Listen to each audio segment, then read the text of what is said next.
Okay, so as usual, I forgot to record the first step, which was this came unpainted, and all of these tiny little parts were on separate sheets, and I had to paint everything and then pop these parts out of those sheets and then glue everything together. I really wasn't sure what I was getting into, but I found this to be an actual enjoyable activity. And it makes it a little bit more handmade, since I did have, it was not my design, the barn's not my design, but I did choose the colors and everything, and I did paint it and put it together. So that makes me feel pretty good about it. Anyway, long story short, I got an order for some horses with a barn in it. And I ordered this, which you can see it's not very big, but it's, as a whole piece, it is fairly large, and it takes up a bit too much of the space in the pyramid. So what I did was I put it together, and then I sliced it, and I put the angle. So, and as you can see, here's my mistake, where I cut straight instead of at the angle, which is fine. I'll fix that with some paint before I put it in there, and it's probably not even going to be visible. But so I cut it at the angle, so when it goes in, it doesn't bend like this. When it's flipped upside down, it will, hopefully, if I do everything properly, it'll actually show at the bottom of the pyramid. And then I will have plenty of space in front of it because it's much thinner now. I'll have plenty of space to put the fence in the barn and the farm people.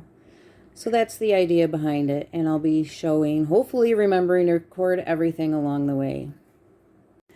Okay, so I used another one of my old pyramids and a silicone mat, and I made this mold so that I could kind of maintain the shape a little bit.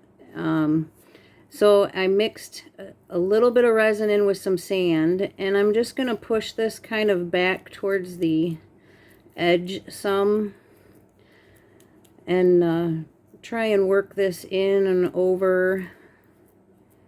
It's going to be easier just to use my fingers. So anyway, just kind of move it back and press it in, because I'm hoping to give this enough of a base, the barn enough of a base, so that when I put it in, it will stay at the angle that I want it to. Because see, I don't want it to be tipped in the wrong direction, so that's not quite.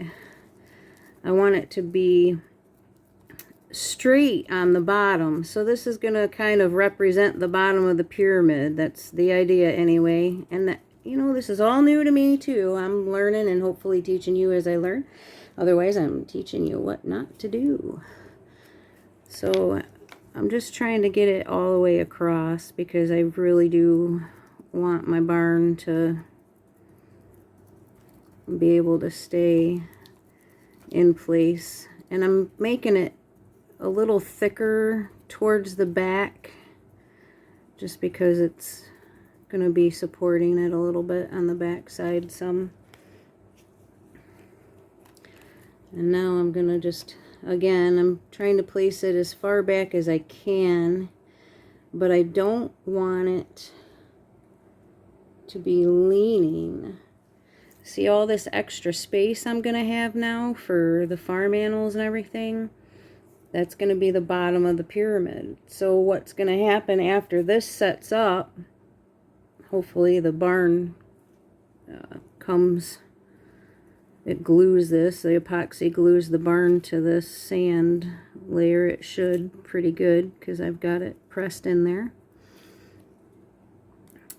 So hopefully once it sets up, I don't want it that far in though.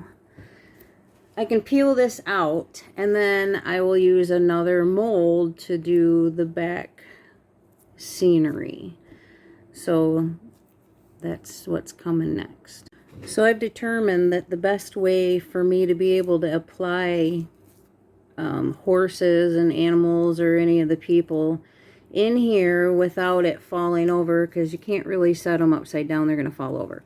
And everything has to go in upside down at the end of everything. So I decided that I'm just going to use some more of that sand mixture, and I'm going to make little peninsulas.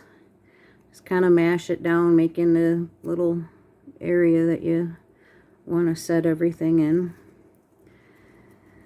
And I thought I could put one, well, I'm going to make it a little bit longer than that, I guess, because I don't really want them to look like they're that close together. But I thought that I could put one horse at this end. Ooh, if I can get them to stand up in there, that could be bad. Uh-oh. That is not probably going to work very well. Well, maybe. Alright, and then another one at this end. And essentially, what this should do when it's done, it dries, is I should be able to take the whole thing and flip it on its back, and because there's a horse on either end of it, it should balance it. So I have some of this static grass, I think is what it's called. So I just kind of dip my brush in there and just sprinkle it around, because the horses are they're gonna be in the grass.